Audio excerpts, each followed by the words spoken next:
really beat the 800-pound gorilla to a pulp? Isn't that really the big issue? I think that you can't discuss finances enough, and I don't think finances have been discussed enough in the last 5 to 10 years. Otherwise, we would be a step ahead in K-12, and we would have enough schools, and we would have great roads, and we would have wonderful soccer fields. So I think, if anything, that's a big part of the discussion tonight. And the $10 million question is, what are we going to do about it? Sales tax revenue will not increase unless we get developers back in here building. Developers are worried about building right now. They too are experiencing a financial strain.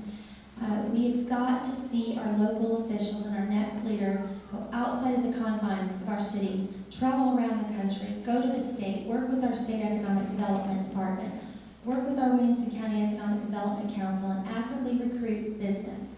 Until we get business here, until we encourage people to start spending in here, again in the city, and I agree with you, Alderman Dinwiddie, about the jobs. The jobs are essential.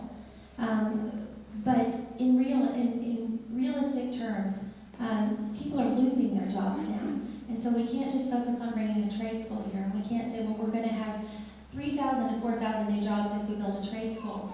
The fact of the matter is this economy has got to turn around, but we can't wait for it to do it.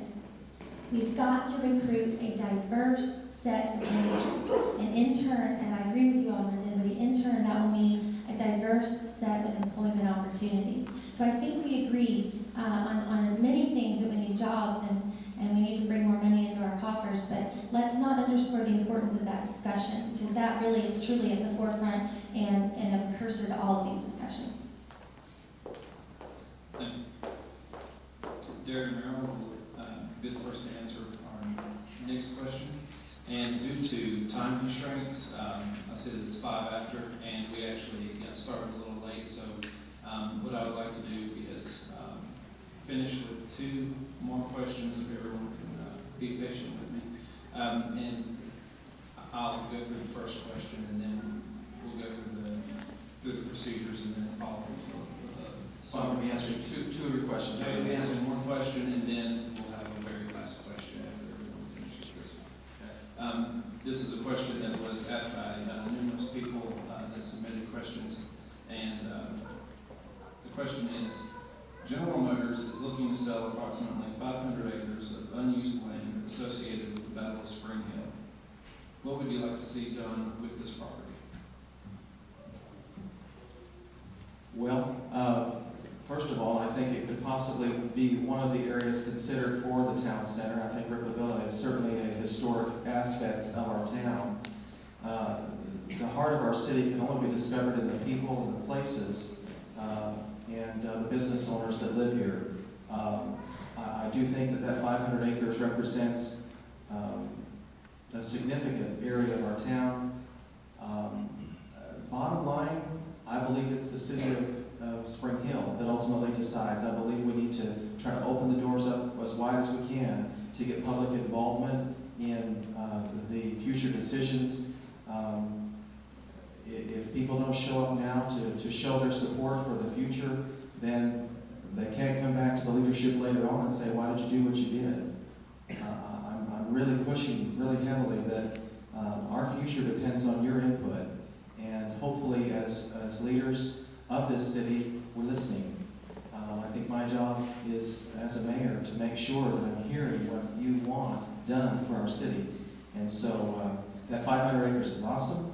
I believe that we have an opportunity to do a whole lot with that area, but I certainly do not believe that we need to muck it up with a bunch of apartments and things that are just casually thrown out there. We need to have a plan, and that 500 acres is huge in the overall master plan. Thanks. Thank you. Cindy, Joe.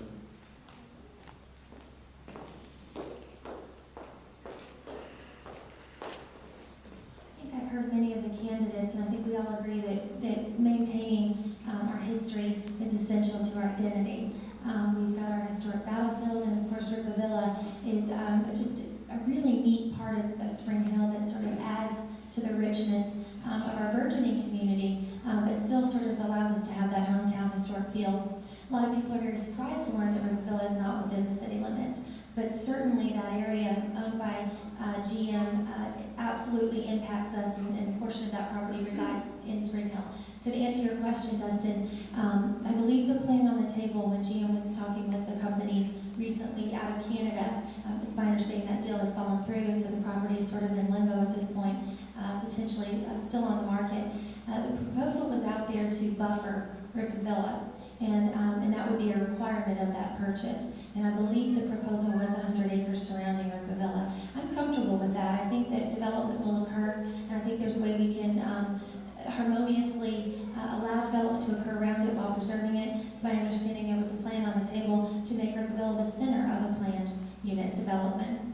And it was my understanding that the planned unit development would encompass retail, residential, commercial, and the historic preservation side of the development. So I would be very comfortable with the development of that property, but I would absolutely push for Ripavilla to be preserved. I think it's a wonderful, wonderful thing for the city of Spring Hill.